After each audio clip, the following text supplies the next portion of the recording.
ನಮಸ್ಕಾರ ವೀಕ್ಷಕರೇ, ಜನಮನ ಧ್ವನಿ ಸುದ್ದಿ ಕನ್ನಡ ನ್ಯೂಸ್ಗೆ ಸ್ವಾಗತ. ನಾನು ಅಶ್ವಿನಿ. ಕೆಜಿಎಫ್ ಕ್ಷೇತ್ರದಲ್ಲಿ ಹೆಚ್ಚಿದ ಅಕ್ರಮ, ಆಕ್ರೋಶ ಹೊರಹಾಕಿದ ಸಮಾಜ ಸೇವಕ ವಿ ಮೋಹನ್ ಕೃಷ್ಣ. ಕೆಜಿಎಫ್ ವಿಧಾನಸಭಾ ಕ್ಷೇತ್ರದಲ್ಲಿ ಇತ್ತೀಚಿನ ದಿನಗಳಲ್ಲಿ ನಿರಂತರವಾಗಿ ನಡೆಯುತ್ತಿರುವ ವಿವಿಧ ರೀತಿಯ ಅಕ್ರಮ ಚಟುವಟಿಕೆಗಳ ವಿರುದ್ಧ ಸ್ಥಳೀಯ ಸಮಾಜ ಸೇವಕರಾದ ವಿ ಮೋಹನ್ ಕೃಷ್ಣ ಅವರು ತೀವ್ರ ಆಕ್ರೋಶ ವ್ಯಕ್ತಪಡಿಸಿದ್ದಾರೆ. ಕ್ಷೇತ್ರದಲ್ಲಿ ಕಾನೂನು ಬಾಹಿರ ಚಟುವಟಿಕೆಗಳು ಮತ್ತು ಅಕ್ರಮಗಳು ಮಿತಿ ಮೀರುತ್ತಿದ್ದು, ಇದರಿಂದಾಗಿ ಸಾರ್ವಜನಿಕರ ನೆಮ್ಮದಿಗೆ ಭಂಗ ಉಂಟಾಗುತ್ತಿದೆ ಎಂದು ಅವರು ರೋಸಿ ಹೋಗಿದ್ದಾರೆ. ಅಕ್ರಮಗಳ ವಿರುದ್ಧ ಧ್ವನಿ ಎತ್ತಿರುವ ಮೋಹನ್ ಕೃಷ್ಣ ಅವರು ಇಂತಹ ಚಟುವಟಿಕೆಗಳಿಗೆ ತಕ್ಷಣವೇ ಬ್ರೇಕ್ ಹಾಕಬೇಕು ಮತ್ತು ಸಂಬಂಧಪಟ್ಟ ಅಧಿಕಾರಿಗಳು ಈ ಬಗ್ಗೆ ಕಟ್ಟುನಿಟ್ಟಿನ ಕ್ರಮ ಕೈಗೊಳ್ಳಬೇಕು ಎಂದು ಆಗ್ರಹಿಸಿದ್ದಾರೆ. ಕ್ಷೇತ್ರದ ಹಿತದೃಷ್ಟಿಯಿಂದ ಅಕ್ರಮಗಳನ್ನು ಮಟ್ಟ ಹಾಕಲು ನಾಗರಿಕರು ಮತ್ತು ಆಡಳಿತ ಮಂಡಳಿ ಜಂಟಿಯಾಗಿ ಶ್ರಮ ವಹಿಸಬೇಕಾದ ಅಗತ್ಯವಿದೆ ಎಂದು ಅವರು ಈ ಸಂದರ್ಭದಲ್ಲಿ ಅಭಿಪ್ರಾಯಪಟ್ಟಿದ್ದಾರೆ. ವರದಿ ಯಶೋಧ ಟಿ, ಜನಮನ ಧ್ವನಿ ಸುದ್ದಿ ಕನ್ನಡ. ನೋಡಿ, ಸರ್ಕಾರದವರು ಕೂಡ ಎಲೆಕ್ಷನ್ ಕಾರ್ಡ್ ಅಂತಿದ್ರೆ ಎಲ್ಲ ಕೊಡ್ತಾ ಇಲ್ಲ. ತಾವು ಇದನ್ನು ಅರ್ಥ ಮಾಡ್ಕೊಳ್ಳಿ. ಈಗ ಕೆಜಿಎಫ್ ಕ್ಷೇತ್ರದಲ್ಲಿ ಸರಿಸುಮಾರು 13,800ರಿಂದ 14,000 ಪಿಂಚಣಿಗಳನ್ನು ಕಡಿತ ಮಾಡಿದ್ದಾರೆ.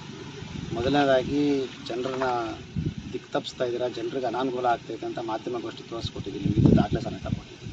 ಸರ್ಕಾರ ಎಲೆಕ್ಷನ್ ID ಕಾರ್ಡ್ ಇದ್ರೂ ಆಧಾರ್ ಕಾರ್ಡ್ ಇದ್ರೂ ಪಾಪ ಎಷ್ಟೋ ತಾಯಂದಿರಿಗೆ, ಹಿರಿಯರಿಗೆ, ವಯಸ್ಸಾಗಿರ್ತಕ್ಕಂಥ ಇವತ್ತು ಅನಾನುಕೂಲ ಮಾಡಿ ಅವರ ಶಾಪಕ್ಕೆ ಗುರಿಯಾಗಿದ್ದಾರೆ.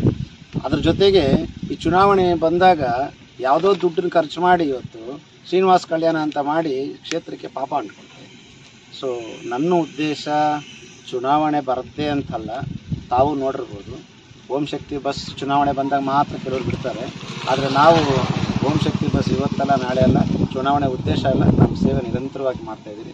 ಗುರುತಿನ ಚೀಟಿ ಬಗ್ಗೆ ಕೇಳಿದ್ರಿ, ನಾನು ಗುರುತಿನ ಚೀಟಿ ಕೇಳಬೇಕಾಗಿರೋಂಥ ನೆಸರಿ ಇಲ್ಲ. ವಿದ್ಯಾಭ್ಯಾಸ ಬಡವನು ವಿದ್ಯಾವಂತನಾಗಬೇಕು. ಡಾಕ್ಟರ್ ಬಾಬಾ ಸಾಹೇಬ್ ಅಂಬೇಡ್ಕರ್ ಹೇಳಿರ್ತಕ್ಕಂತೆ ವಿದ್ಯೆ ಕೊಟ್ಟರೆ ನಮ್ಮ ನಾಡು ಬೆಳೀತದೆ, ನಮ್ಮ ಸಂಸ್ಕಾರ ಬೆಳೀತದೆ, ನಮ್ಮ ಶಕ್ತಿ ಬೆಳೀತದೆ, ನಮ್ಮ ದೇಶ ಬೆಳೀತದೆ ಅಂತ ಹೇಳಿದ್ದಾರೆ. ಆ ಒಂದು ನಿಟ್ಟಿನಲ್ಲಿ ಗುರುತಿನ ಚೀಟಿ ಇದಕ್ಕೆ ಅವಶ್ಯಕತೆ ಇಲ್ಲ. ನನಗೆ ಅವಶ್ಯಕತೆ ಇರತಕ್ಕಂಥದ್ದು ನಾನು ಕೊಡೋ ಪುಸ್ತಕ ಉತ್ತಮ ಸಮಾಜದ ನಿರ್ಮಾಣಕ್ಕಾದರೆ ಸಾಕು ಅಂತ ನಮಗೆ ಭಾಳ ಖುಷಿಯಿಂದ ಒಂದು ರೀತಿ ಕಾರಣಕ್ಕೆ ಕುತಂತ್ರಗಳು ಮಾಡಿ ಈ ಒಂದು ಸೇವೆಯನ್ನು ಮುಂದುವರಿಸಬಾರ್ದು ಅಂತ ಸಮಯ ಬಂದಾಗ ಎಳೆಯಾಗಿ ಬಿಚ್ಚಿಡ್ತೀನಿ.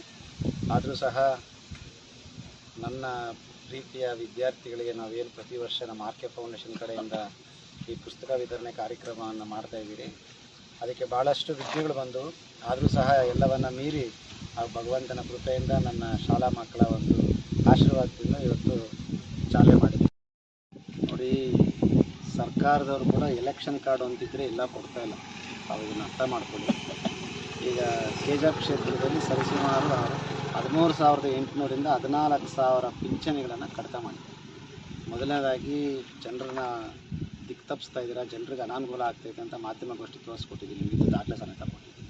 ಸರ್ಕಾರ ಎಲೆಕ್ಷನ್ ID ಕಾರ್ಡ್ ಇದ್ರೂ ಆಧಾರ್ ಕಾರ್ಡ್ ಇದ್ರೂ ಪಾಪ ಎಷ್ಟೋ ತಾಯಂದಿರಿಗೆ, ಹಿರಿಯರಿಗೆ, ವಯಸ್ಸಾಗಿರ್ತಕ್ಕಂಥ ಇವತ್ತು ಅನಾನುಕೂಲ ಮಾಡಿ ಅವರ ಶಾಪಕ್ಕೆ ಗುರಿಯಾಗಿದ್ದಾರೆ.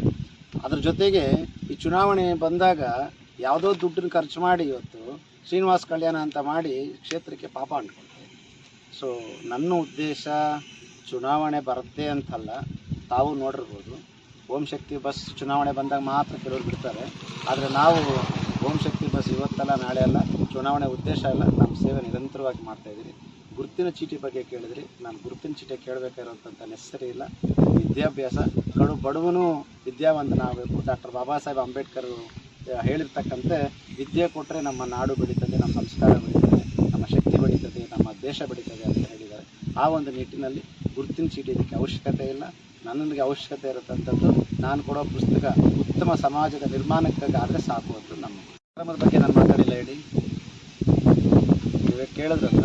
ಇವಾಗ ವೆಂಕಸಂದ್ರದಲ್ಲಿ ಭೂ ಹಗರಣಗಳು ನಡೆದಿದೆ ಅಂತ ಹೇಳ್ತಾರೆ. ಮಾಧ್ಯಮದಲ್ಲೇ ಪತ್ರಿಕಾಗೋಷ್ಠಿಯಲ್ಲಿ ಎತ್ಕೊಟ್ಟೆ, ಹಗರಣ ಆಗೈತೆ ನೋಡಿ, ಶಾಸಕರೇ ಕಿವಿ ಬಿಚ್ಚಿ, ಶಾಸಕರೇ ಕಣ್ಣು ಬಿಚ್ಚಿ ನೋಡಿ, ಬಾಯಿ ಮೂಡನಾಗಿದ್ದೀರಾ, ಕಿವಿಡನಾಗಿದ್ದೀರಾ, ಕಣ್ಣಿದ್ದು ಕುರುಡನಾಗಿದ್ದೀರಾ ಅಂತ ಮೊದಲು ಹೇಳ್ತವನೇ ನಾನು. APMCಯಲ್ಲಿ ಹಗರಣ ನಡೆದಿದೆ. ಆ APMC ಹಗರಣದ ಬಗ್ಗೆ ಅದಕ್ಕೆ ಅವ್ರ ಪಾಪ ತೊಳ್ಕೊಳ್ಳೋದಕ್ಕೆ ಅಂತಲೇ ಇವಾಗೂ ಹೇಳ್ತಾ ಇದ್ದೀನಿ. APMC ಹಗರಣ ಆಗಿರ್ತಕ್ಕಂಥದ್ದು ಇಲ್ಲಿರ್ತಕ್ಕಂಥ ಮಾಜಿ ಶಾಸಕರಾಗಿರ್ಬೋದು, ಜನಪ್ರತಿನಿಧಿಗಳಾಗಿರ್ಬೋದು, ಎಲ್ಲರೂ ಹೋರಾಟ ಮಾಡ್ತಾ ಇದ್ದಾರೆ, ನಾವು ಮಾಡ್ತಾ ಇದ್ದೀರಿ. ಈಗ ಯಾವುದೇ ಒಂದು ಅದಕ್ಕೆ ದಾಖಲೆ ಬೇಕಾಗುತ್ತೆ. ದಾಖಲೆ ಒದಗಿಸೋಂಥ ಕೆಲಸ, ದಾಖಲೆನ ಕಲೆಕ್ಟ್ ಮಾಡೋಂಥ ಕೆಲಸ ನಾವು ಮಾಡ್ತಾಯಿದ್ದೀವಿ. KGF ಕ್ಷೇತ್ರದಲ್ಲಿ ಯಾವುದೋ ಒಂದು ಮನೆ ಬೀಳಲಿ, ಒಂದು ಸಿಲಿಂಡರ್ ಸ್ಫೋಟ ಆಗಲಿ, ಒಂದು ಏನೇ ಒಂದು ಹೆಚ್ಚು ಕಮ್ಮಿ ಆದರೆ ಈ ಮೋಹನ್ ಕೃಷ್ಣನಲ್ಲಿ ಮೋಹನ್ ಕೃಷ್ಣ ನೋಡಿದ ನಂತರ ಬರ್ತಾರೆ.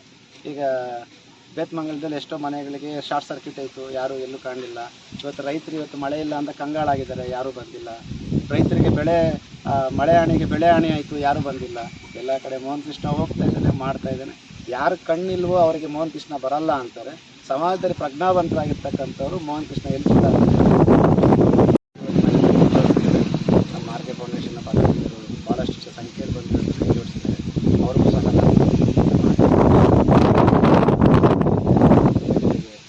ಅಭಿನಂದನೆಗಳು ಹೇಳ್ತೀನಿ. ಒಂದು ಸಂತೋಷ, ಭಾಳ ಖುಷಿ ಅನಿಸುತ್ತೆ. ನಾನು ಮಾಡತಕ್ಕಂಥ ಎಲ್ಲ ಸೇವೆಗಳಲ್ಲಿ ಇದಕ್ಕೆ ಮೊದಲನೇ ಆದ್ಯತೆ ಕೊಡಬೇಕು ಅನ್ನೋ ಒಂದು ನಿಟ್ಟಿನಲ್ಲಿ ಇವತ್ತು ಈ ಕಾರ್ಯಕ್ರಮವನ್ನು ಚಾಲನೆ ಕೊಟ್ಟಿದ್ದೀರಿ. ಇದಾದ ನಂತರ ಎಲ್ಲ ನಮ್ಮ ಆರ್ ಕೆ ಫೌಂಡೇಶನ್ನ ಪದಾಧಿಕಾರಿಗಳು ಎಲ್ಲ ಸರ್ಕಾರಿ ಶಾಲೆಗಳಿಗೆ ಹೋಗಿ ಪುಸ್ತಕ ಕೊಡುವಂಥ ಕಾರ್ಯಕ್ರಮನ ಮಾಡ್ತಾಯಿದ್ದಾರೆ.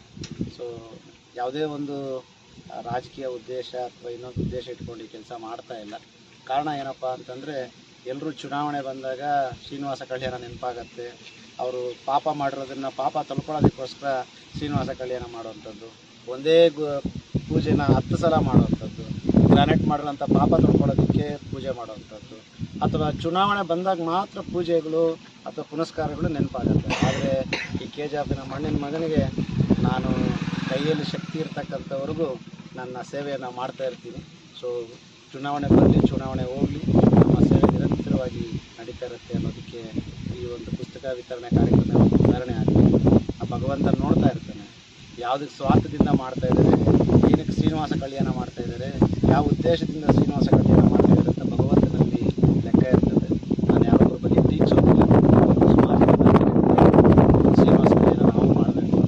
ಶ್ರೀನಿವಾಸ ಕಲ್ಯಾಣ ಅನ್ನೋದಕ್ಕಿಂತ ನಮ್ಮ ಮನಸ್ಸನ್ನ ಒಳ್ಳೆಯ ರೀತಿಯಲ್ಲಿ ಇಟ್ಕೊಂಡು ತಪ್ಪುಗಳು ಮಾತ್ರ ಮುಂದಕ್ಕೆ ನೋಡ್ಕೊಂಡು ಹೋಗುವಂಥದ್ದು ದೊಡ್ಡ ಶ್ರೀನಿವಾಸ ಕಲ್ಯಾಣ ಅಂತ ನಾನು ಭಾವಿಸಿದ್ದೀನಿ.